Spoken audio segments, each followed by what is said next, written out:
Hello, everyone, and welcome to episode 146 of D&D Discussions, the podcast for players and DMs alike, where we cover a wide variety of topics to help you with your games.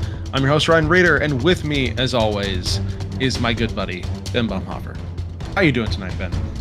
I am fighting for my life to not be busy and find some free time to do stuff. It is November and December, which are historically the two busiest months of the year for practically everyone. Yeah. And if you work in the healthcare industry in any form that deals with insurance, this is a very busy time of year. Yeah. Yep. Very busy time. But thankfully, we are not so busy that we cannot sneak away for a little bit of time to record a new episode. We're not so busy yet. So busy yet. Just want to toss that out there. Not so busy yet. It's coming. It's coming soon. I think we have probably two more episodes. Yeah, this year. For this year specifically, I'm saying probably two more. Yeah, probably two more. But it's exciting because that means not this episode, not next episode, but the episode after that is our Christmas one shot. I already have one of my favorite episodes of the year. An idea for our theme, and I'm so stupid that I think you're gonna enjoy it. Yeah, I'm very, very excited. It's one of my favorite shows every year. I mean, for sure. It's gonna be real dumb this year, like real dumb, in the best way. Yeah, the best way. Of course. No. It's one of those. We take a thing and then we build off of it to make it just really cool and fun. But the starting point is real dumb. So I'm excited. I'm excited for this. This is going to be great. I'm very excited. Yes. But for today, we've got a little bit of news. We've got a listener question that we're going to go over and some really cool stuff to shout out. So let's jump in and get started. We have a brand new Designer Insights from Unearthed Arcana Subclasses update, and the survey for it is open. Honestly, Ben, I've really been loving this new format of like Designer Insights. When they do Unearthed Arcana, they don't just drop them. They drop them and then do a kind of a blog like thing from the designers that just kind of go through like their reasoning and their ideas and whatnot for whatever the Unearthed Arcana is. And I've got to say that type of format is really much more helpful and much more interesting and much more insightful than the old format of just dropping the stuff and then maybe having a little video going over survey results. Yeah. And on top of that too, it's giving people a chance to kind of play test the changes as well. Because when we went through like the 2024 rule set, there were a couple iterations on some of the things, but with these, on a lot of these subclasses that they're dropping in, they're dropping them, giving everybody a chance to try it out. Then they go through, these, different iterations at this point. And the designers go through their insights based off of feedback from what they're getting, redesign it, and then put it back out there to say, hey, here are the changes. These are why. Try it out now. Let us know what you think. And I think that it is, it's adding a lot of visibility and just transparency to the process, as well as their thoughts behind the actual, design, which I think is a very welcome addition. I'm actually very happy about that. And on top of that too, I think that it helps to show that they are listening to feedback in a way that, might not have been as visible before. I mean, granted, from previous videos and things, they have talked about, feedback that they've gotten or, how they've kind of gone through that. But this is actually showing direct change before the product launches. And I think that is an amazing way for them to, kind of help rebuild some of that trust that has been lost over the past couple of years. Yeah, 100%. So this particular one is a collection of 5 iconic subclasses. So ones that exist already that they are updating with new design. So the 5 that they are going back and reworking some, Path of the Spiritual Guardian, Path of the Storm Herald, barbarian, the Cavalier Fighter, Warrior of Intoxication Monk, and Oathbreaker Paladin. So some of the names have changed a little bit as well, but we'll jump in real fast. So Path of the Spiritual Guardian Barbarian. This was formerly Path of the Ancestral Guardian. They wanted to broaden the kinds of spirits that could aid the barbarian. You can still be your ancestors, but now can include spirits of animals, spirits of nature, etc. So the spiritual protectors, formerly ancestral protectors, has been broken up into multiple effects that can be chosen when the barbarian hits with a weapon or unarmed strike, and the feature now scales with the number of attacks the barbarian can make, letting them replicate the 2014 effect with 2 attacks on the same target or choosing a different combination as the situation calls for it. So that's pretty cool. And then also Vengeful Spirits, formerly Vengeful Ancestors, continues the design emphasis, rewarding multiple attacks, letting the barbarian make additional attacks when they roll an 18 to 20 on the d20 on an attack roll. That's pretty cool. And then the features will play well with 2-weapon fighting, reckless attack, and feats like Sentinel that let you make attacks as reactions more consistently. So just bonus attacks. That's kind of cool, especially once you get higher up into the later levels. So Ben, what Yeah. do you think? You know what? I think, looking at it from a roleplay aspect, I love it a lot more. Just because, it does give that spirituality to the barbarian on top of, having the ancestry available as well. I think it's kind of a cool way to kind of flavor it so that, you're able to play around with it and do more than you can, by strictly limiting you to your ancestors did this, then, maybe come up with a backstory for each ancestor. Well, now you have like spirits of the world to kind of, play with. I think it's a really cool idea. On top of that too, I love the vengeful spirits. I think that's actually an amazing feature. And for a barbarian, I think it totally makes sense of adding just more and more attacks as they level up and, become more, in tune with that spiritual path that they're on. Yeah, and it feels good. That's Mhm. definitely a really feel good trait. Yeah. I like Um, that a lot. the Path of the Storm Herald, though, I'm actually really excited about that. I played one for all of like 2 or 3 sessions before the group broke up. Um, Oh no. and I'm happy to see that coming back. But the fact that the Storm Aura has actually been redesigned to actually scale with the rage damage bonus is great. Originally, they had for if you chose the desert or the tundra, it used a flat number as opposed to now it uses D4s for basically if your rage bonus is like 2, that means you get to throw in 2 D4s of damage on top of that. It doesn't do that for the C bonus because the C bonus is D6s, but that's because it only deals or affects like a secondary target because like lightning jumps from them, whereas the desert and the Mm, tundra are auras, so it can be a bunch of enemies kind of around you as opposed to just that one extra one, which I think is pretty good design in that sense. Plus, for if you choose tundra, it's been completely redesigned so that instead of applying temporary hit points, it actually reduces damage that a creature can deal, which I think is actually pretty cool. yeah, Um, there's not a whole lot of those type of effects. So that mhm, is actually really neat. exactly. And then, for Raging Storm, that's all been designed with, depending on what effect you choose. Damage now causes creatures to start burning, which makes sense. C causes a bolt of lightning to leap off the first target to another one. Tundra deals cold damage and halves the creature's speed in addition to damage reduction, which, totally works for slow or for cold. Makes sense. You know, the only thing that I can always think of is like, should cold make things slower? Yes, we saw it happen with the T1000. The end. That's how that works. Yeah, no, I like that a lot. I like a lot of the old subclasses definitely had the scaling issues, Hmm. the 2014 stuff.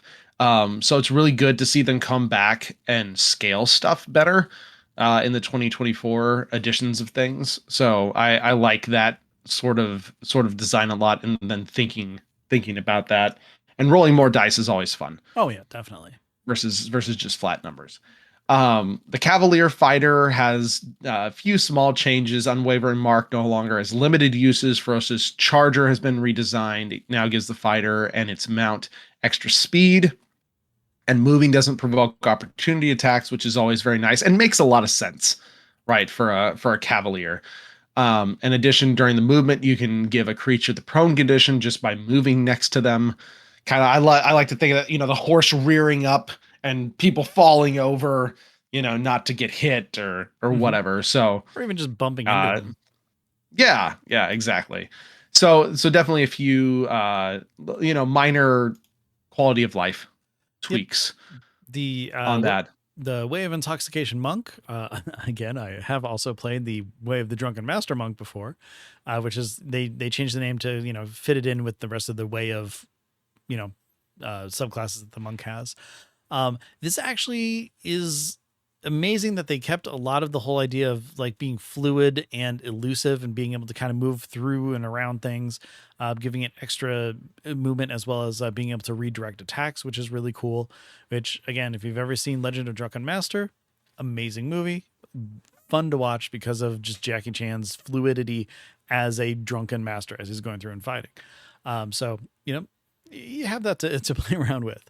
But in this Unearthed Arcana, there's actually a new ability to create magical brews that the monk can drink to get like just various benefits, which are actually pretty nifty.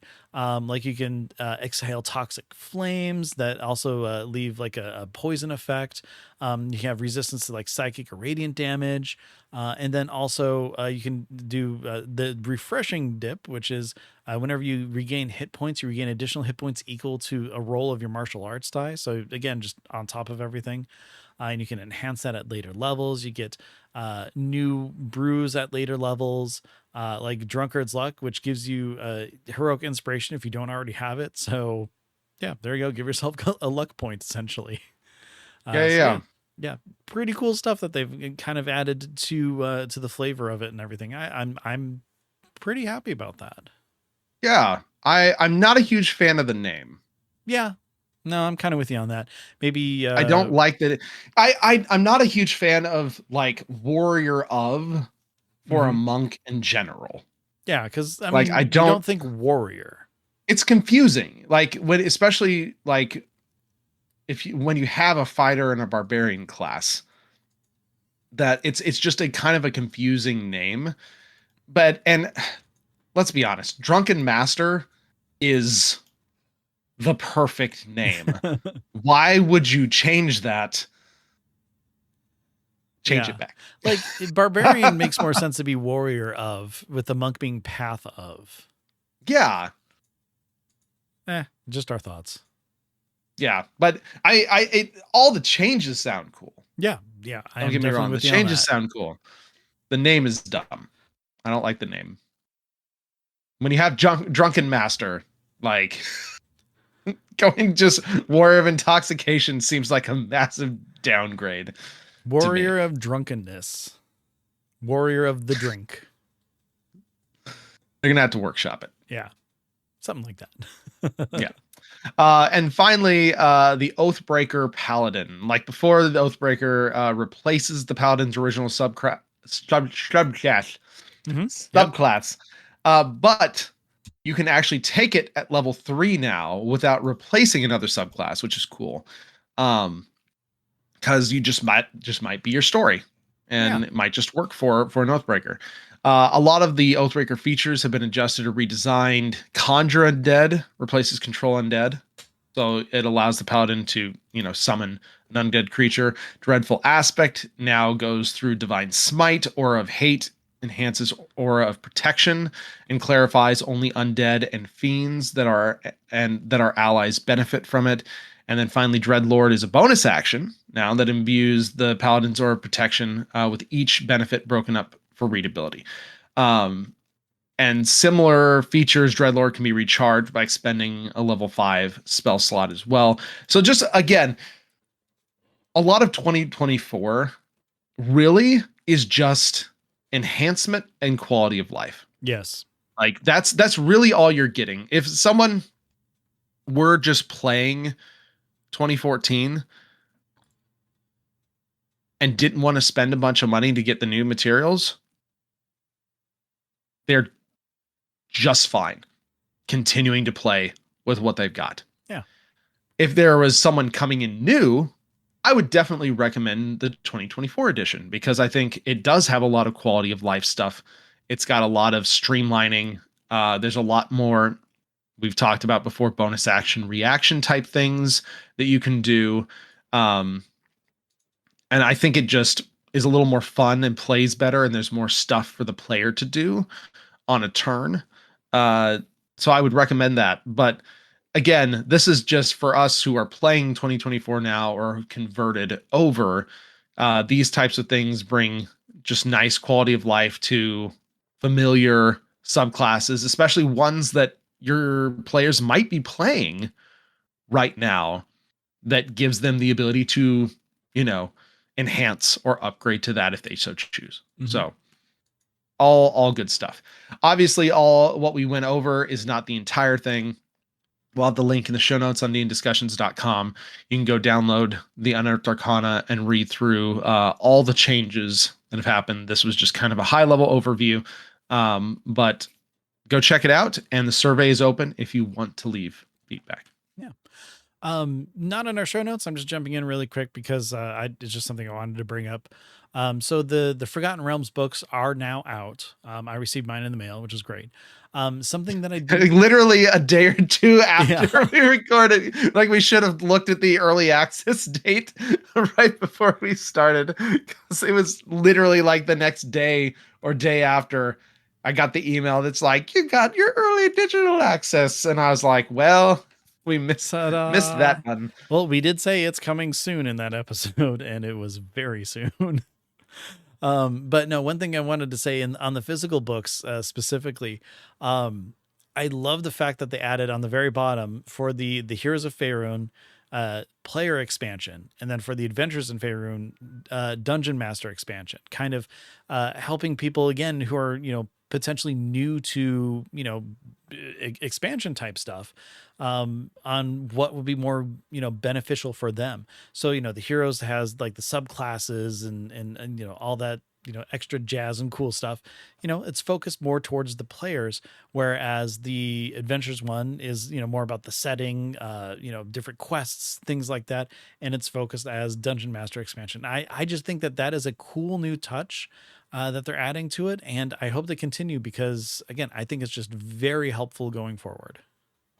Oh yeah, being able to see that right away, especially if you're in like a bookstore or something and looking at it physically, Mm-hmm. right? And I will say, I was actually at our friendly local game shop this evening. Um, and my goodness, the alt covers Oh for my these two gosh. books are freaking gorgeous. Like, it almost makes me wish I was collecting all the alt covers, Yeah, it's because pretty great. they are really good. So if you like, you know, displaying your books or having, you know, the copy, or your R collector and doing the alt covers, those two alt covers are just beautiful. Mm-hmm. Yeah, lots of really great artwork is going into all of these, of course, but I mean, just that cover art is great, and the fact that it links together too is just beautiful. Very cool. Yeah, very, very cool. All right. So, switching gears a little bit, let's talk about a listener question that came in the last week or so. The question reads, hey guys, when I'm running combat in person and using maps and minis, I found there's an element to it that I struggle with. I find something jarring about having to get up from my laptop where I'm running the D&D Beyond encounter, then walk around the table to move my NPCs on the map, then return back to the laptop to use the NPC's abilities, log HP changes, etc. I know this sounds simple, but that much activity makes it harder for me to get back to my laptop and fully execute my turns in a smooth way. All the commotion will sometimes cause me to forget certain NPC abilities as well, or the fact that they have legendary actions or whatever. I suspect this is kind of a thing I could get better at with more time and practice, but are there any tips or tricks you guys would have to make this easier for me in the meantime? This is a great question, Ben. Oh, In definitely. fact, I mean, we could probably even expound on it, just like as running, anything in person combat wise, there is a lot going on. So what do you do for these types of situations to help keep you focused and keep things on track? Yeah. Well, first and foremost, the easiest thing is have your players move your minis. Just tell them where you need it to go or whatever. Done. You don't need to get up. You don't need to worry about changing your perspective too much from that. Hands down, probably the easiest thing you can do. But this leads into so much more, like Ryan, you were saying, because there's a lot going on as a DM, especially once you start getting into, more difficult encounters. There's layer actions you need to worry about. There's legendary actions. There's legendary resistances, HP, NPC abilities, things like that. And a lot of it kind of comes down to, like, honestly, organization. And I'm not knocking yours. Mine's horrible. But there's a couple things that's, I've learned to kind of do to help things along. Like, when I DM in person, I use my iPad for, encounters, for, stat blocks and things like that, because, that's where all the information is. I don't need anything else with me. I swap between screens and stuff, but that's not always the easiest, best thing to do, especially when it comes to, like, tracking legendary actions. Something you can do is have something more physical to kind of have in front of you so that you don't forget that it's there, whether it's writing down the legendary action on, like, a token or just a scrap of paper or something like that. Have it in a spot that is for, like, this round of combat. And then it's like, okay, hey, I still have these 3 legendary actions that I can use if I want to. It comes to a point where you want to use one, take that piece of paper that has the name of that legendary action on it, or, its description or what it does or whatever, and then you set it aside to the used section, like, kind of in front of you, so that you've used that. It's not available. You still have 2 that you can use, and it's like just a visual cue right there. I still have those to play around with. Of course, the downside is you just have to remember to refresh it every time your monster's turn comes up. But it's like, kind of, if you've ever done, like, or played Magic or another, CCG or something like that, get into the habit of doing your reset movements and then starting your full turn. That's for specifically for, like, legendary actions. That's one thing that I can recommend that I need to do when I DM in person, or I need to at least start doing, because it's something that I haven't done yet. But I think that would be very helpful for that. Aside from that, have tokens for, like, legendary resistance, so that, if you've spent that, and different things like that. I think that those are just, small things that you can have to have a visual representation that you can just take a quick glance at, and then, boom, it's in your head. You're not going to lose track of it easily. Yeah, all very good tips. Very good tips. Um, so for me, I do a lot of in-person running. Uh, One of the things I tend to do is I tend to stand Yeah, I definitely while do that too. whenever combat happens. I just tend to stand. I don't know why. It maybe it's just like a nervous habit, or just like it's things are more intense, or it just gives me a better overview. Depending on placement, sometimes I have the board close enough that when I'm standing, I can reach over the screen and, move things without moving physically to go over to the side. Sometimes I can't. So in those instances, it's good to ask the players, "Hey, can you move this guy next to this, or Mhm. move him 30 feet up or 40 feet up, or something like that?" That's an easy thing you can take off you. Another really easy thing you can take off you. I actually have a special board I got from Etsy to do this, but it's very easy to make your own if you want. Have players keep track of their conditions Mm, themselves. yes. So the board I have, it was just like a little $20 or $25 Etsy board. It came with like 6 slots with little dry erase things. You can write the player name so that you can put them in order. the order that the players are going, which is nice. And then it's got a bunch of these tiny little 3D printed cubes that are all different colors. And like 10, 15, 20 different little square slots that are all different conditions, paralyzed, poison, prone, concentrating, all those types of things. Um, and whenever a player is one of those things, they keep track by putting a cube of their color inside the spot. And that way it's really easy to keep track of, and I don't have to do the tracking of all the conditions because Mhm. I've already got enough going on. So I highly recommend doing something like that. That's something that you can give your players to do to take a little bit of the load off you. There's also tons of places you can 3D print them if you have a 3D printer. They're on Etsy, they're on Amazon. You can get basically these little rings Yeah, with condition status rings. conditions or buffs. Um, and those are great too, because if you're playing with minis, I highly recommend grabbing a set of those because then you just take the ring, toss it on the mini, and then it's very easy to see what the mini has. Mhm. If it's like a bless buff, right? Or raging or concentration, like hex, hunter's mark, all these different things. It makes it really easy to track that without having to remember, is that guy hunter's marked? I don't remember if I did it. Or oh, you're concentrating on this. You got hit. You need to make a con save to try and hold your concentration. So there's a lot of little helpers, and obviously you can go from making them yourself just out of little plastic or little plastic washers that you just dry erase right on to nicer ones that you get that are pre-made for you. So I definitely recommend both those things just in keeping track. And then kind of like Ben, if you know you're going to run a complicated combat, make yourself a cheat sheet.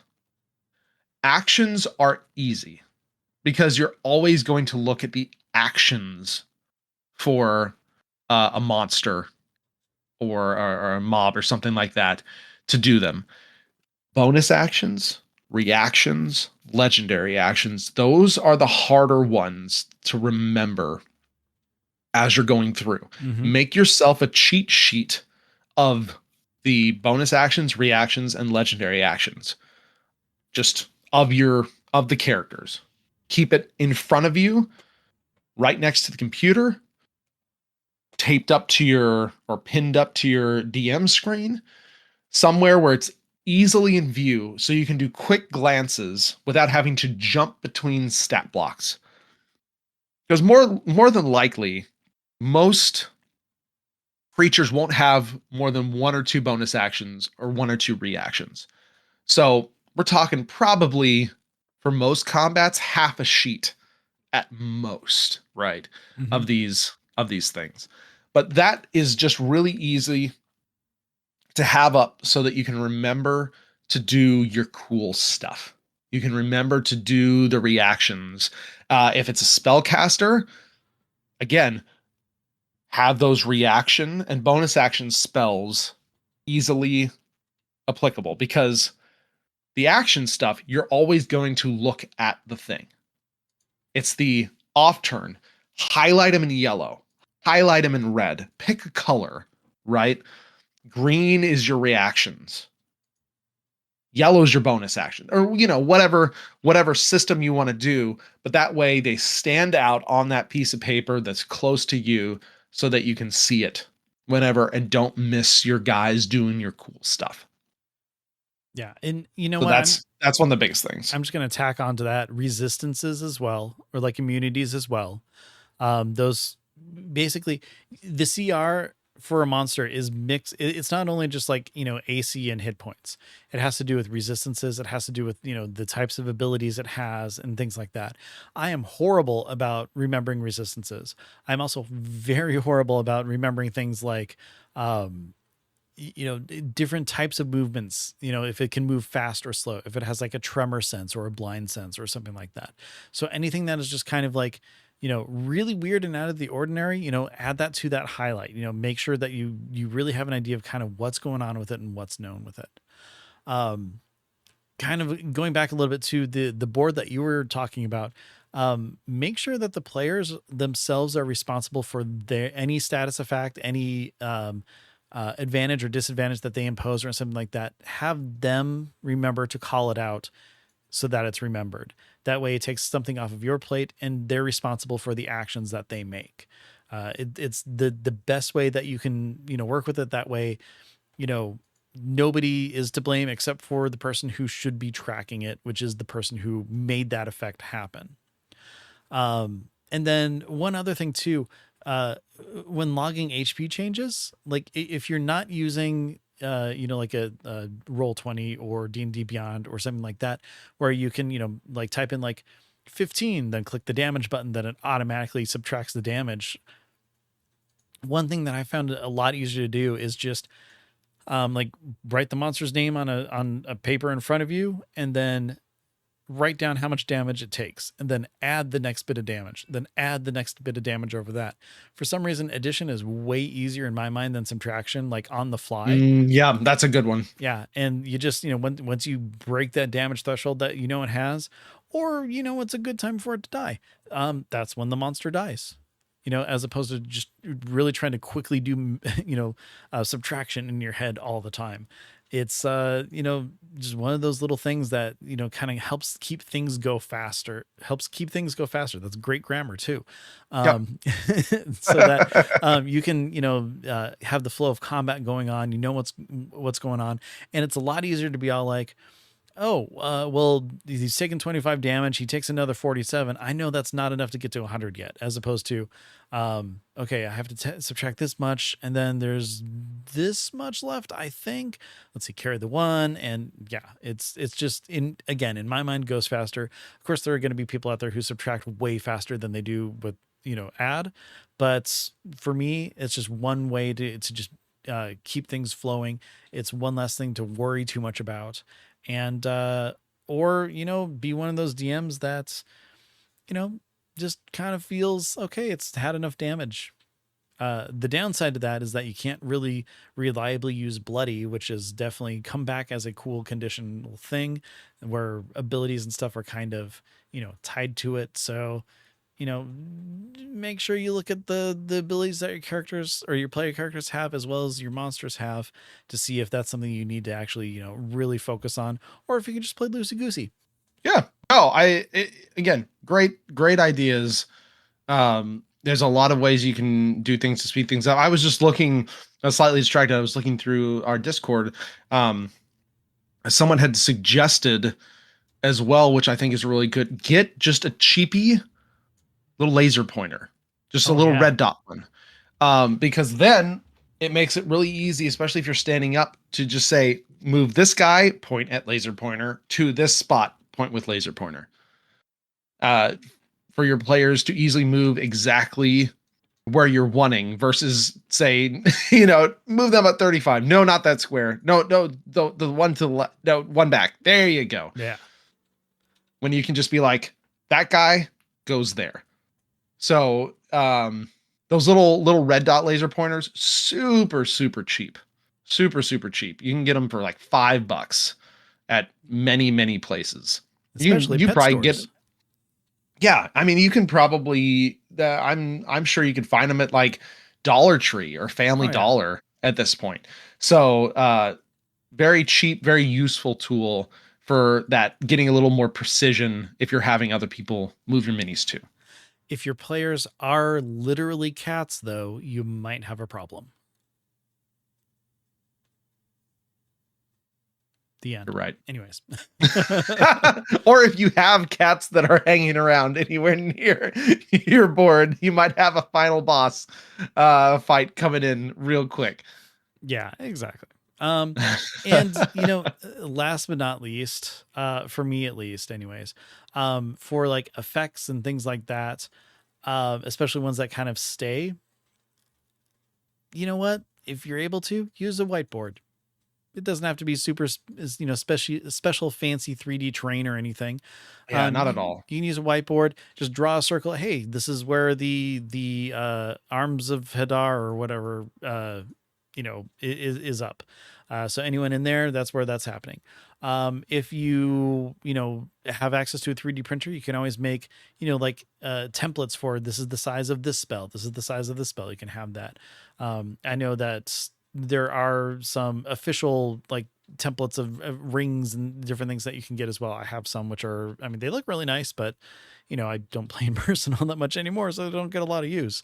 But things like that, or just like like a plastic circle with like different cones on it so they can see different lengths and stuff like that. That helps to really very quickly figure out, okay, this person is in this fireball, or this person is in this dragon's cone attack, or, breath weapon. Something like that, again, just makes things a lot easier to kind of just look at really quick, know who's in it. And then, take the next steps and have them roll and see if they survive or how much damage you do or whatever.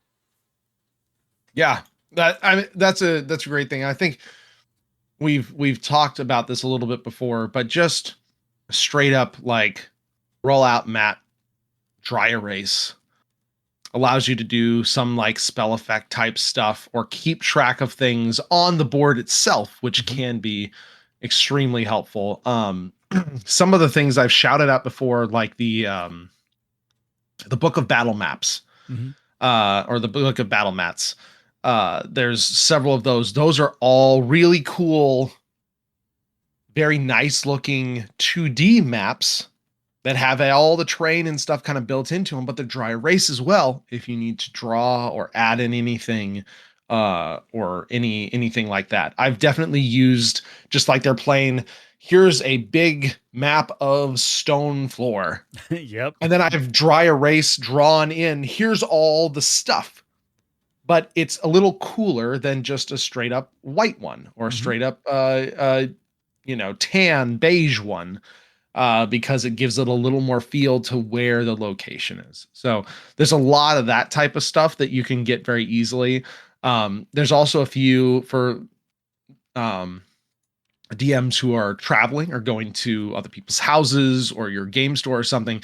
There's several like roll up or fold up, like thick cardboard ones that you can then unfold that are dry erase that travel really well. I have one of those that I bring around when I go places to GM. Yeah, I've got that one too. are very useful as well. Yeah, double-sided. One side is like all stone, like, dungeon floor.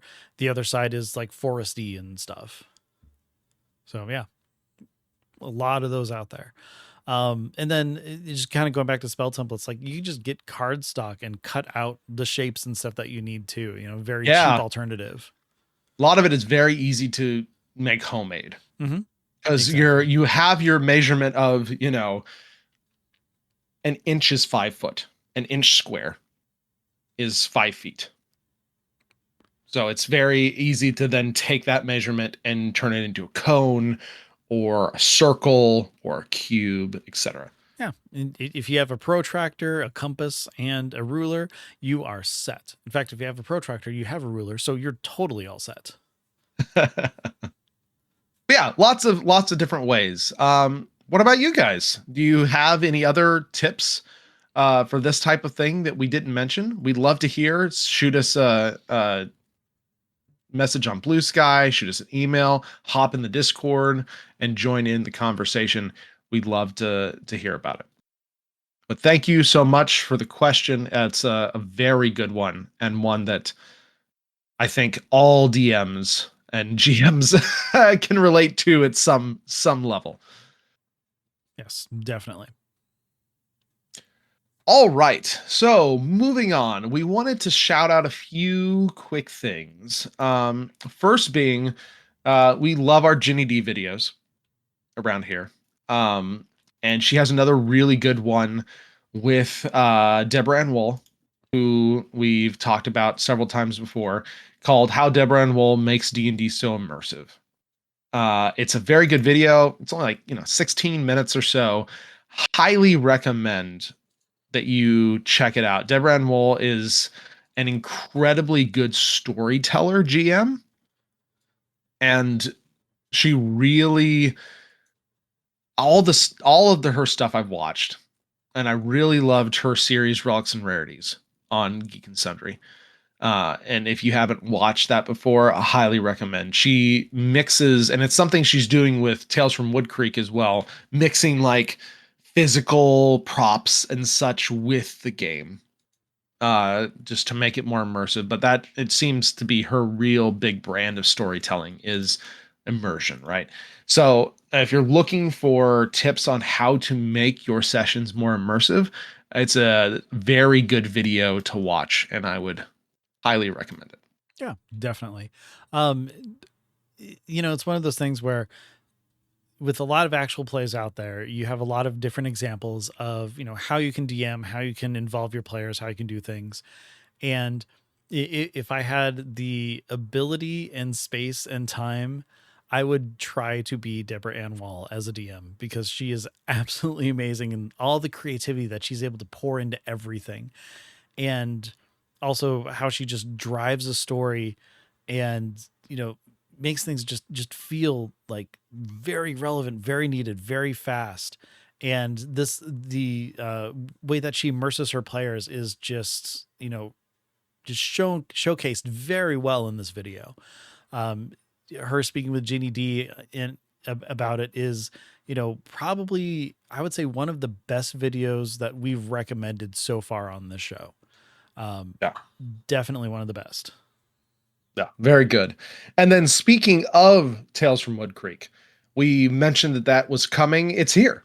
Yeah. The first two chapters are actually out on YouTube right now from the Dungeon Dudes. They're really great because I think there's going to be 8 episodes of this.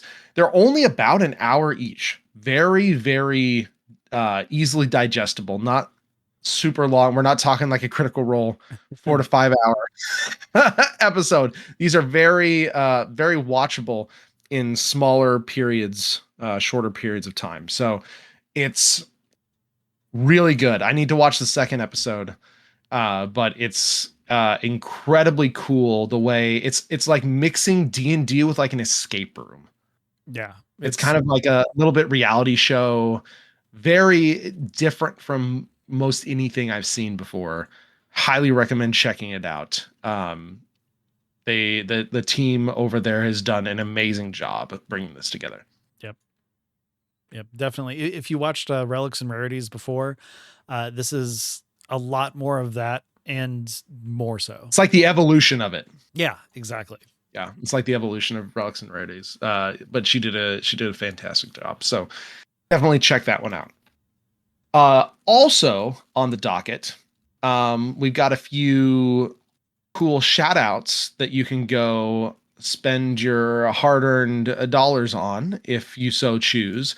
Humble Bundle currently has a really cool Critical Role comic collection bundle, in a 3, 9, and 21 item bundle. And you can get all 21 of the Critical Role comics for if you pay at least $18. Mm-hmm. I've read several of them. They're actually very good. These are actual, Dark Horse comics, written in collaboration with the folks from Critical Role. By the time this comes out, this episode, there will be about 4 days left to claim this, from the time this episode releases. So you still gotta, you have a few days to go check it out. But the bundle supports the Critical Role Foundation, who work with a vast amount of charities to do a lot of good work. They helped with the California fires earlier on, and they do a lot of work with feeding those who need it as well. So, anyways, if you like comics, this is an incredibly good deal, especially if you're a big Critical Role fan. This is a very, very good deal to be able to get all these comics. So definitely check that out. Yeah. Preferably in the next 4 days. Otherwise, it might Yes, become. please do. But yeah, I've read a lot of these stories, and I mean they're a lot of fun. They take place before campaign 1. So if there's, some of the backstory that you've been really interested in finding out, like why does Pike have white hair? Why is Grog familiar with a nymph for some reason? Like, it answers questions like that, and gives you a little bit of a peek into that. Plus, they also jumped in and started doing the Mighty Nine origins as well, so you've got a lot of that stuff in there. If Mighty Nine just happens to be your cup of tea instead, or as well, either or. Yeah. Yeah. You get it. You can get them all. You Yeah. can get them all if you want. Also, something near and dear to my heart.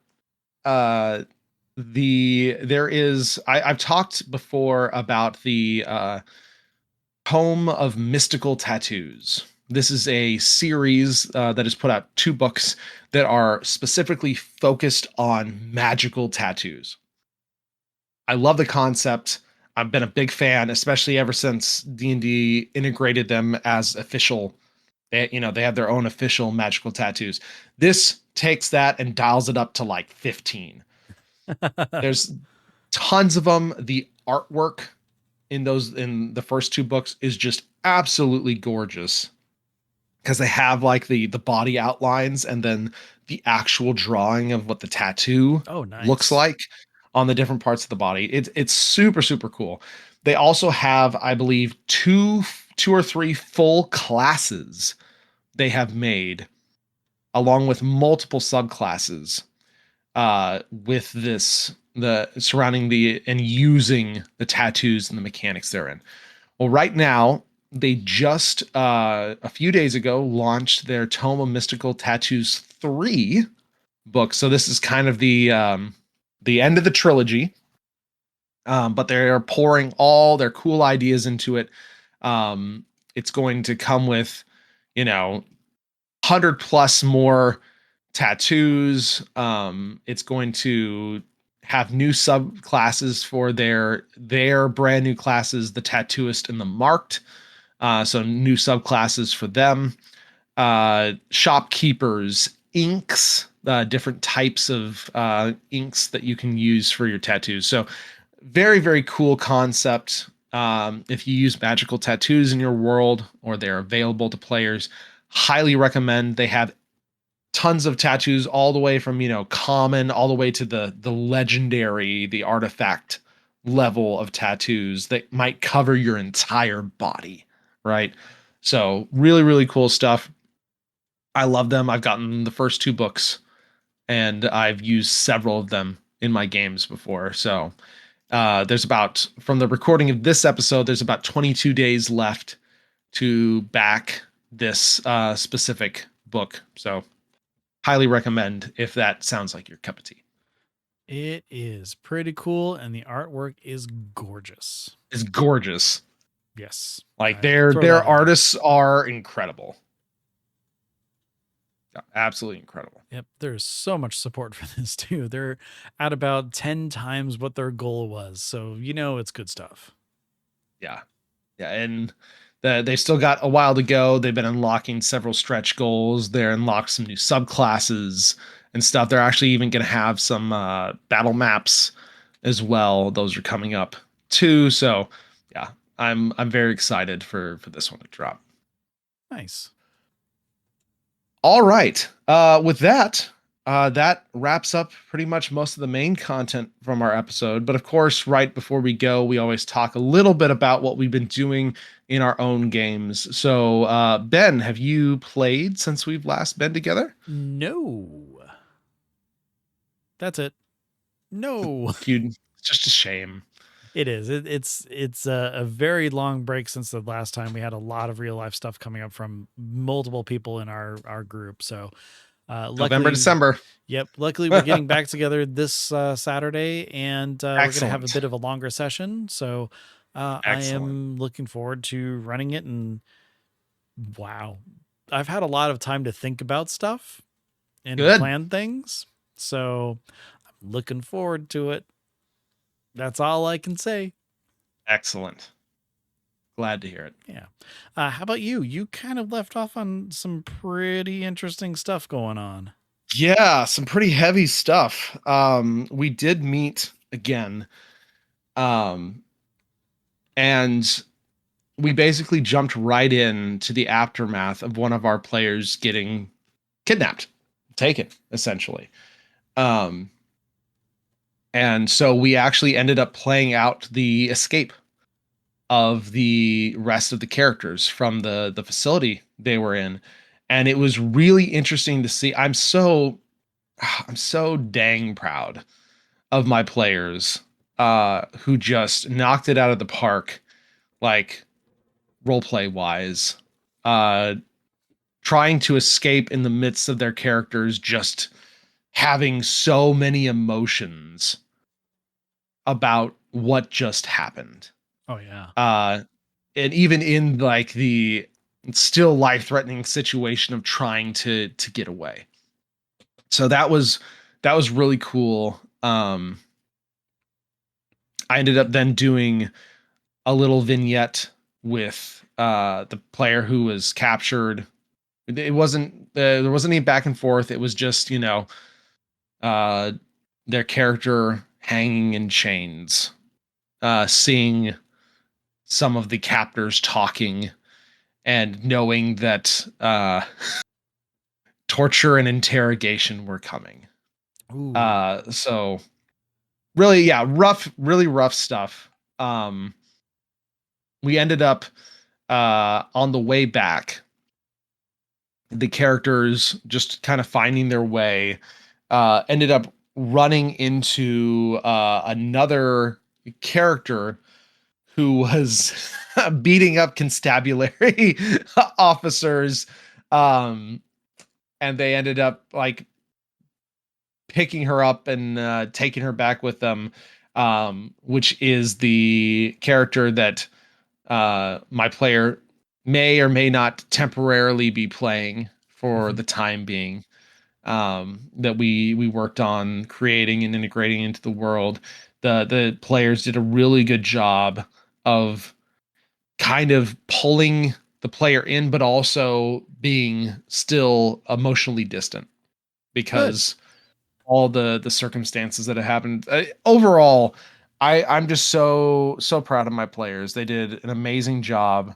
They played to their characters, um, but they did it in such a way that they could still pull the other player who lost their character in without it just being straight up acceptance. Yeah. And it was really the best way it could have played out, and I was really happy with that. But it did end on a downer. Like it's not a good situation for their friend. In a very bad place. The characters are mentally in a very bad place right now as well, and so it's going to be interesting to see what they do if they try to find them, if they try to save them. um it's hard to tell. It's hard to tell Mhm. exactly what's going to happen. We have one more session for the year this Friday, because I usually take a usually take a few week break over the holidays, Yeah. into early January, just to kind of recharge my batteries and um my creative juices. But I was like, we can't leave this, we can't leave it off here for like a month and a half or something. So we're gonna have one more session. Then we will have our little break. And I may end up running a one shot just to do something else in December, Mhm. for fun with the group. But one more of our main campaign for this year, and then we'll get back to that mid January. So I'm excited.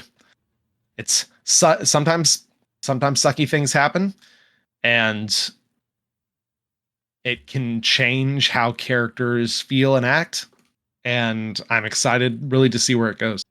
Yeah, no kidding. It is definitely one of those things where anytime that you have a mix up with the player characters, it is a challenge to bring them in the first place.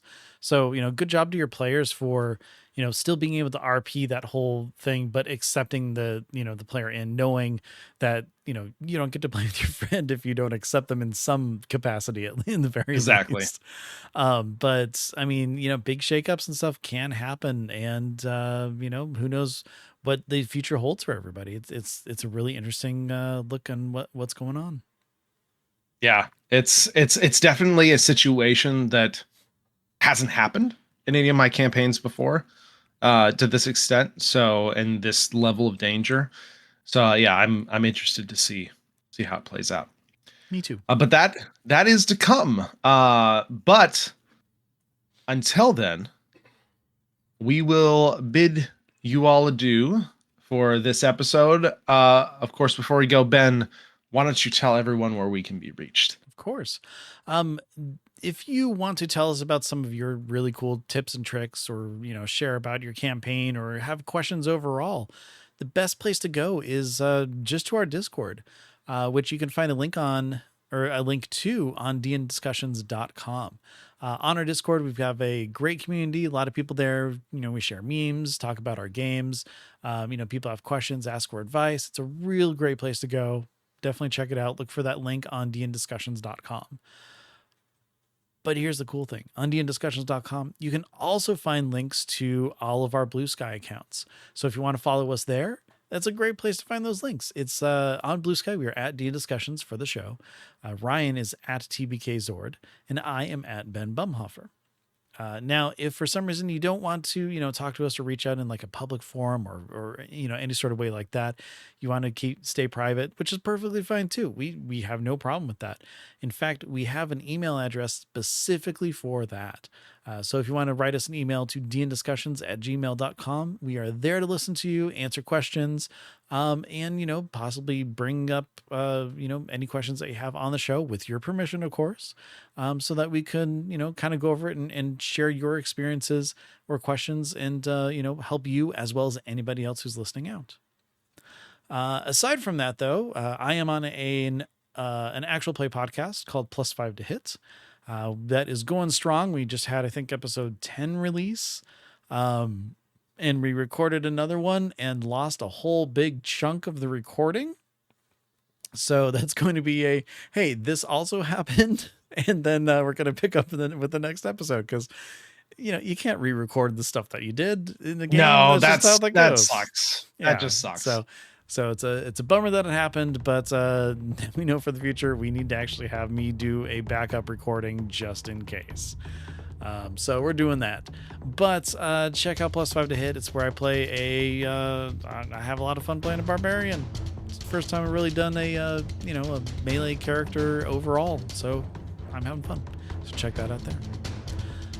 This show, though, DN Discussions, again, every single episode on dndiscussions.com, as well as your podcast player of choice. Check us out, listen to other episodes, share with your friends, leave us reviews, all that fun stuff. But at this point, I do want to say thank you to everybody who has listened, who has supported. We love all of you. You are absolutely great. And, we appreciate the support that you give, and especially just the questions and the engagement and stuff that we get on Discord or, Blue Sky or wherever. So thank you very much for that. Ryan, it is a pleasure talking to you. I'm very happy to hear about your saga and your thoughts on things and stuff like that. And you know what? I hope you are able to stay well rested and stress-free in this busy time of year. You as well. Thanks. It'll be challenging. Everybody else out there, you as well. Yes. And with that being said, again, as always, be good to each other and roll high.